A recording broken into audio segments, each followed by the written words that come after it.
ये जो शिक्षा के अधिकारी हैं, जो इनके प्रभाव में चल रहे हैं, जो वित्तविहीन का दोहन कर रहे हैं, शोषण कर रहे हैं, वित्तविहीन विद्यालयों को उन्होंने अपने वसूली की जो है एक अड्डा बना रखा है, उनको जवाब देने का समय आ गया है। यदि आप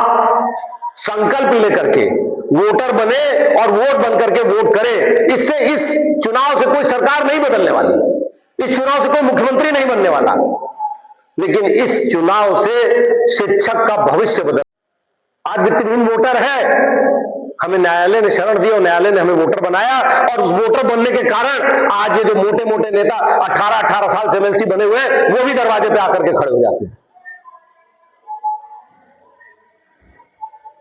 सरकारी निधि का दुरुपयोग कर रहे हैं, सरकारी निधि में कमीशनबाजी कर रहे हैं, घूसखोरी कर रहे हैं और वित्तहीन विद्यालयों में लालच का फैला रहे हैं। लेकिन साथियों, यदि संस्था के लिए संघर्ष करना है, यदि अपने मानदेय के लिए संघर्ष करना है, हमने एक बार एक सरकार का गट्टा पकड़ के लिया था, लेकिन षड्यंत्र हुआ, इन लोगों ने बैठ करके उसको खत्म कराया और ये कह करके कि ये इसी साल के लिए है, ये आगे नहीं चलेगा। और दोबारा भी सरकारें इनके प्रभाव में, जो बड़े बड़े शिक्षा अधिकारी हैं वो इनके बीच से जाते हैं, इनके प्रभाव में रहते हैं, ये लोग दोषी हैं, उनको प्रकृति कभी माफ नहीं करेगी, और प्रकृति हो सकता है माफ कर दे, शिक्षक कभी नहीं माफ करेगा। ये जो अन्याय उन्होंने किया है, 2 ही तरह के टीचर थे उत्तर प्रदेश में, एक प्राइवेट स्कूल के टीचर और एक गवर्नमेंट स्कूल के टीचर। प्राइवेट स्कूल के टीचरों ने जब लड़ाई लड़ी तो उनको एड मिली,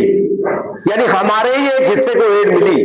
उस वक्त उत्तर प्रदेश में जितने विद्यालय थे सबको एड मिली, सिवाय उसके जिसने कहा कि हमें नहीं चाहिए। लेकिन आगे सत्ता में बने रहने के लिए संगठनों ने समझौता किया और नई मान्यताएं जब आई तो उन नई मान्यताओं में बिना वित्त के रहे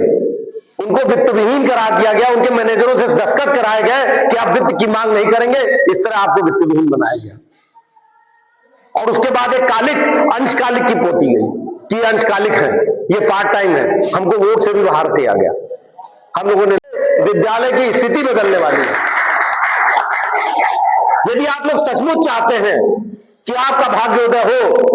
तो वोट करिए, वोटर बनिए और उन लोगों से बताइए उनको कि तुमने हमारा विरोध किया, हमको वोटर नहीं बनने दिया। आज भी आप पाएंगे कि वहां कोर्ट में दौड़ रहे हैं कि वित्तहीन वोटर ना बन पाए। अभी आप वोटर बनने गए थे डीआईएस ऑफिस में, आपने देखा होगा कि उनके लोग, विशेषकर से शर्मा गुट के लोग, वहां बैठ करके